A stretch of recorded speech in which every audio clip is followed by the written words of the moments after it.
Hallo liebe Fans, liebe treue Fans des Europaparks. Ein herzliches Willkommen, guten Morgen. Soyez le bienvenu ici à l'Europapark. Il y a les Français ici. 4, 3, 2, 1, 0. Der Europapark ist eröffnet.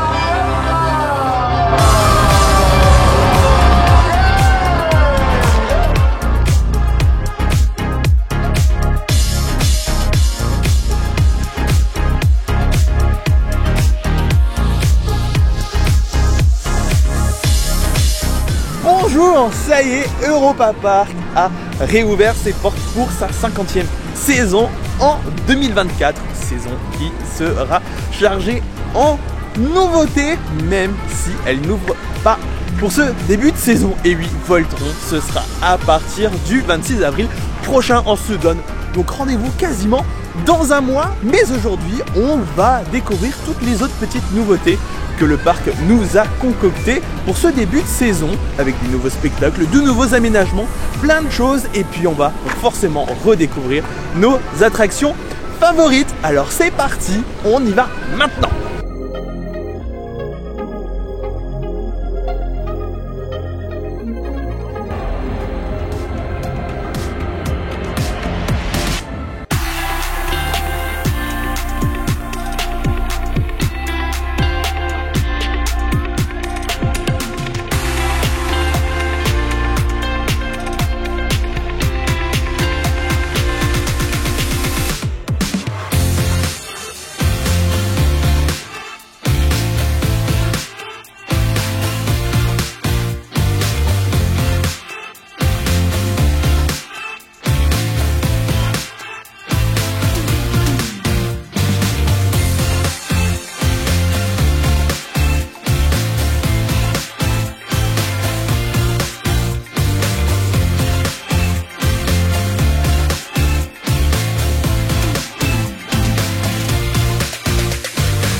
Bon, alors c'était chouette, hein, il faisait beau hein, jusqu'à maintenant. Hein.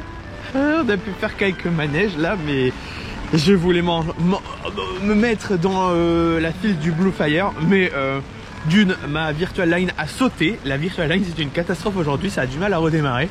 Je suis allé pour aller prendre la Single Rider. 45 minutes d'attente, le temps classique c'était 40. Vu qu'il pleut beaucoup, ben, on sait pas dans quoi se lancer là. On reverra, on a recroisé d'autres nouveautés, je voulais vous les filmer à ce moment-là, mais il pleuvait, donc on va essayer de repasser plus tard dans la journée. En tout cas, ce qui est sûr, c'est que Atlantica, il n'y a pas grand monde qui veut y aller. Ah, mais je vois du ciel bleu là-bas, c'est bon, ça va pas durer encore longtemps. Mais peut-être qu'on va aller se chercher à manger. Et en fait, on voulait pas manger au Spices, mais il est peut-être déjà ouvert en fait. Bon, on va aller voir si le Spices est ouvert, vu qu'on est à côté. A few moments later.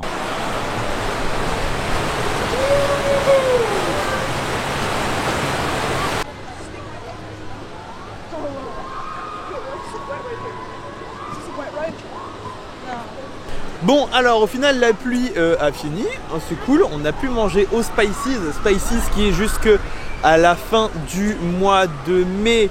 Sur le thème indien, je vais me mettre au soleil, ce sera mieux qu'au contre-jour. Voilà, c'est la cuisine indienne qui est mise à l'honneur, et à partir du mois de mai jusqu'à mi-juillet, il y aura un menu entièrement vegan. C'est une première, du coup, pour les personnes végétariennes et véganes. Ce sera un resto à privilégier et à tester à ce moment-là. Et là, nous sommes en Scandinavie où il y a une petite nouveauté. Il manque le pont du fjord rafting qui a été retiré. On ne sait pas pourquoi. Moi j'imagine que c'est peut-être pour la patinoire surtout en hiver, et puis même c'était un pont qui était plus trop utilisé hein. car il faisait de la jonction d'ici jusqu'à là pour la file d'attente. Et maintenant la file d'attente du fjord rafting s'effectue tout le long du lac. Il n'y a plus qu'une seule possibilité, c'est là, ou alors couper là en bas j'imagine. Et en plus l'attraction bénéficie d'une nouvelle petite guitoune pour marquer son entrée qui est juste là. Voilà. Ensuite la Virtual Line, franchement c'est galère. Pendant qu'on mangeait, j'ai eu une notification que ma Virtual Line était active. Du coup c'était jusqu'à midi 10, là il est bien midi 30 passé. Je vais aller voir si c'est encore possible quand même d'utiliser la Virtual Line. Et je vais aller faire du coup un petit tour de Blue Fire.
Alors nous sommes maintenant en Autriche, vous le voyez aux champignons et aux bûches et à l'Alpen Express qui sont derrière moi. Forcément ce n'est pas encore ouvert, les travaux continuent pour la vallée des diamants Yomis.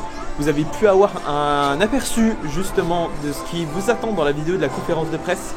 Le lien apparaît là-haut, ça fait très longtemps que je n'ai pas suggéré une vidéo, je ne sais plus où c'est. Donc ça va ouvrir le 14 mai 2024 et ça s'annonce très prometteur. J'ai surtout hâte moi de pouvoir refaire l'Alpen Express car il a été complètement reconstruit car il y avait des rails qui ont fondu lors de l'incendie, forcément il fallait du coup tout refaire pour le Grand 8.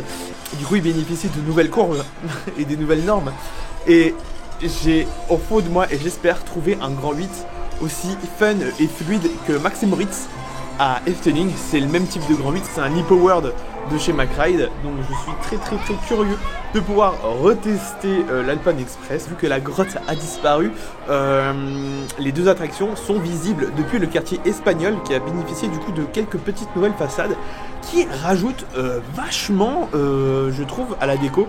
C'est un peu moins monotone parce qu'avant tout le quartier était jaune et blanc, du coup c'était très joli. Mais là du coup vu qu'il y a un peu de pierre, un peu de bois qui sont apparus sur les nouvelles façades, ça rajoute un petit peu de variété et du coup on a l'impression qu'il y a un quartier dans le quartier. Donc moi je trouve ça vraiment sympa, c'est très joli. Après à voir, on attend que ça ouvre, mais il y a déjà quelques petites intrusions visuelles depuis le quartier espagnol. On voit un peu d'Autrichiens, un peu de sapins verts et des choses comme ça. Bon allez, ça peut s'apparenter aux Pyrénées. On va attendre que ça ouvre pour vraiment chipoter sur les détails, voilà. On va continuer encore un petit peu notre journée. Je pense qu'on va se diriger tranquillement vers le spectacle sur place en faisant peut-être 2-3 petites attractions en chemin.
Alors, nous sommes actuellement dans le secteur de Voltron.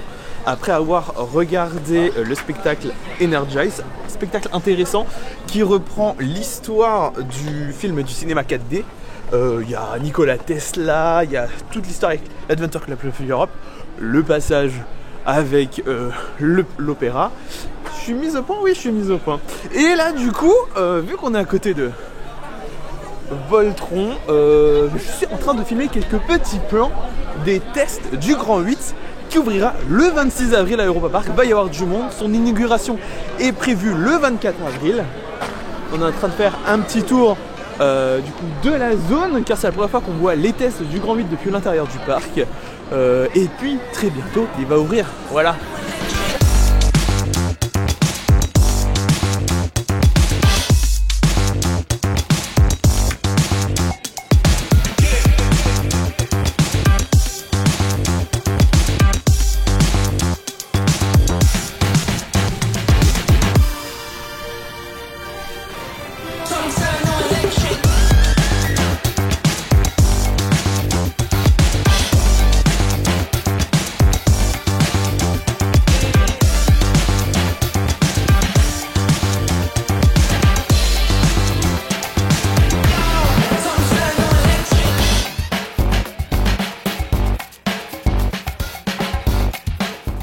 Et alors du coup, vu qu'il y a des tests, il y a pas mal de passionnés qui assistent aux tests de Voltron. Est-ce que vous avez hâte de tester Voltron? Oui.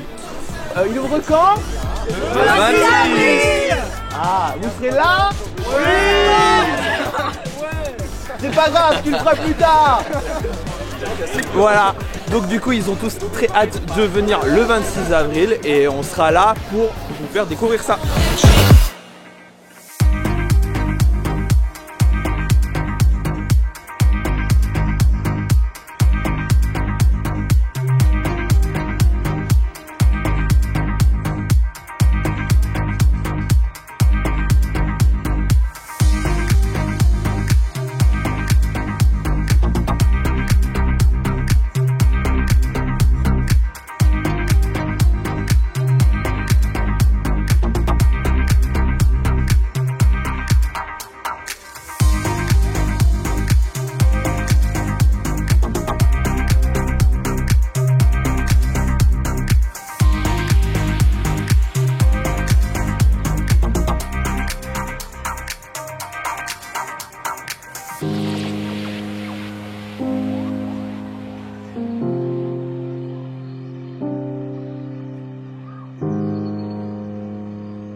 Nous sommes en France, au carrefour de plusieurs nouveautés. Tout d'abord, j'ai fait Madame Freudenreich et Eva, le dinosaure tant adoré des fans d'Europa Park, est enfin réveillé, car la saison dernière, une des pièces de l'animatronics était défectueuse et pour remplacer cette pièce, il fallait attendre que le parc ferme. C'est ce qui nous a été annoncé lors de l'Europa Park Fan Day, donc comme quoi le parc a tenu parole. Ici, nous sommes devant le bâtiment du Fantôme de l'Opéra Costiality. L'expérience en réalité virtuelle de Valérian a attiré sa révérence pour accueillir maintenant aux alentours de pendant ce printemps, une nouvelle expérience en réalité virtuelle à bord d'Eurosat. On verra quand on pourra tester ça. J'ai hâte, je suis curieux car les petits extraits qu'on a vus ont l'air plutôt intéressants et la qualité très intéressante aussi pour un film en réalité virtuelle. Derrière moi, au Silver Star, enfin devant moi, au Silver Star, une nouvelle boutique aussi est arrivée. Si vous êtes fan de Formule 1, vous le savez peut-être, Puma est partenaire de plusieurs écuries comme Mercedes, Ferrari et même encore BMW pour d'autres courses. Eh bien, une boutique qui regroupe ces trois marques est maintenant dorénavant présente dans l'enceinte du Silver Star. Alors pour Mercedes et les Silver Star, c'est plutôt logique, hein, on s'y attend. En plus, c'est même plutôt raccord au thème. Mais alors, voir Ferrari, on sait très bien que Lewis Hamilton va passer chez Ferrari.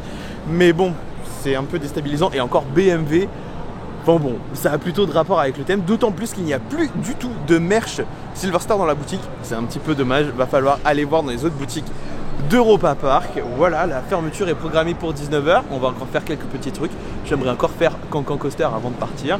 Voilà, on va se balader, voir les autres petites nouveautés. La journée n'est pas encore terminée.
Attendez, je vais vous essuyer. Enfin, je vais essayer. Voilà, vous me voyez peut-être. Je ne savais pas que le Silverstar était devenu une attraction aquatique. Je suis trempé jusqu'aux os. Et voilà, c'est ainsi que s'achève cette première journée de la saison estivale 2024 à Europa Park. Une journée sans trop faire d'attractions, mais beaucoup de rencontres, pas mal de passionnés et d'abonnés que j'ai pu rencontrer aujourd'hui avec des petits cadeaux aussi très gentils de la part de certains, mais il faut pas vous se sentir obligé, hein. Les vidéos, je les fais juste pour partager ma passion, c'est ce qui me plaît. Europa Park est dorénavant ouvert en continu tous les jours, il me semble, jusqu'au 12 janvier, donc n'hésitez pas à planifier une visite, surtout que les nouveautés arrivent très vite pour cette saison. Le 26 avril, je sais, je le dis beaucoup, mais l'ouverture de Voltron qui est tant attendue. Et puis le 14 mai, la réouverture de la zone autrichienne avec la vallée des diamants Yomise et le retour des attractions de l'Express des Alpes et des descentes rapides du Tyrol, les bûches. Pour ne rater aucune des nouveautés et surtout suivre les ouvertures des attractions qui arrivent, abonnez-vous aux différents réseaux sociaux d'Europa Park Forever, Facebook, X, Instagram et Discord pour partager, échanger et avoir les dernières actualités d'Europa Park. Sur ce, n'oubliez pas qu'à Europa Park, l'Europe est fun. C'était Arnaud et on se retrouve très bientôt pour une nouvelle vidéo. Ciao!